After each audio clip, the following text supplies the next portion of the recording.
Hey guys, it's KD, and I'm out here with Solomon and Purity. Solomon just heard some birdies. Not sure what Purity got excited about, but look, our fence is going up.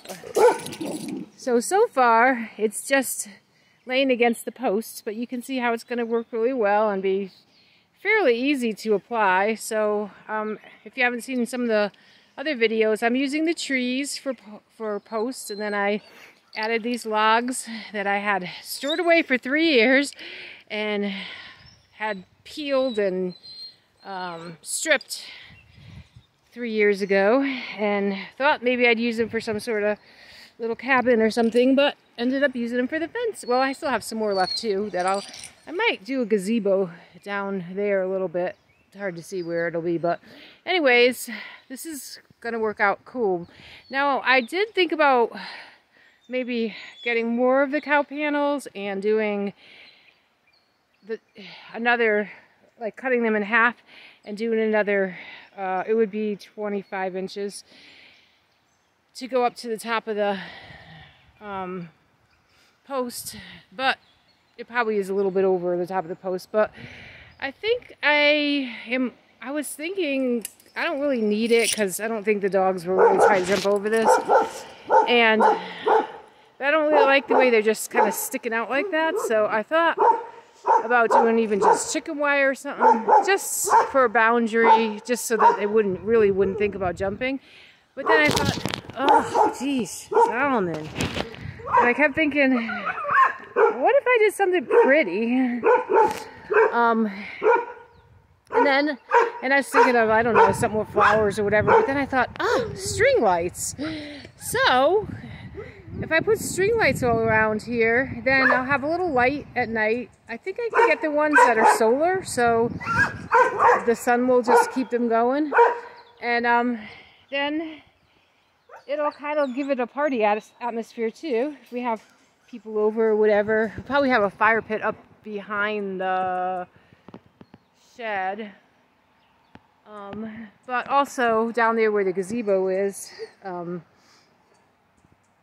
could have a fire pit down there too, so I don't know. I haven't figured all that out yet. But anyways, oh, I see the little birdie that he's all excited about.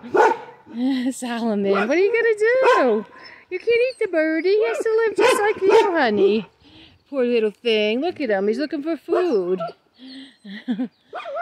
Yeah. I don't know. I got Solomon from a shelter, and of course he's pit bull. And he looks totally like a pit bull. American pit bull, which I've been studying pit bulls, and I didn't really realize how many different types there were, because it's really not one type of dog. It's just a category of dogs.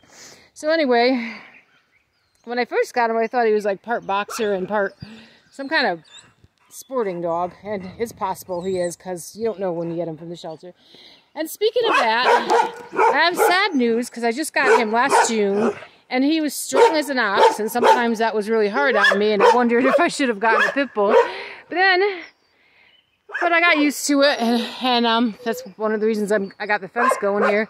But recently found out, or recently he's been acting funny on his legs and not wanting to jump up. He won't get in bed with me, which he always wanted to sleep with me. He loves to cuddle.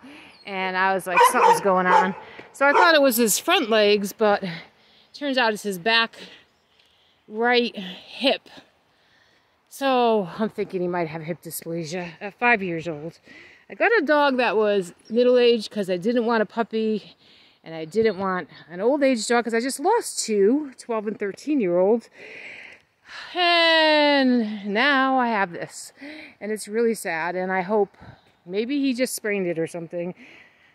So I got to take him to the doctors and get him x-ray and find out if it is hip dysplasia, and then go from there. I had a Weimaraner once who ended up with wobbler syndrome at about the same age and ended up dying before she was 7, and it was heartbreaking. And I don't want to go through that again, so I'm hoping and praying that there's a better solution for this. I do have insurance on him, thank God. I don't know what it'll cover, but if he needs an operation, maybe it'll cover it. So anyways, Pray for my Solomon, sweetie pie, King Solomon. We need you to be strong, right, baby? Yeah. And Purity's doing good. So far, no problems with her. She did have worms when I got her, and I had to give her a couple of treatments, but I think that she's over that, so I'll keep an eye on her. I'm learning a lot about that, too. They're not as bad as you think. And it wasn't tapeworm, so she wasn't, like, rubbing her butt or anything.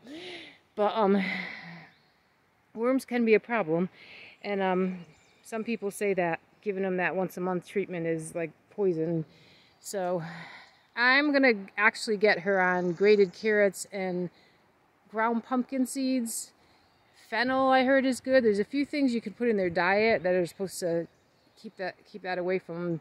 Solomon hasn't had any problems, but I'll give it to him too. And, you know, try to find some more natural ways to take care of them. And I hope that even with the hip dysplasia, if he has it, that I can find natural ways to take care of him. So, anyway, have a great day. Things are looking up. And really looking forward to finishing this. I'll get back with you when I do.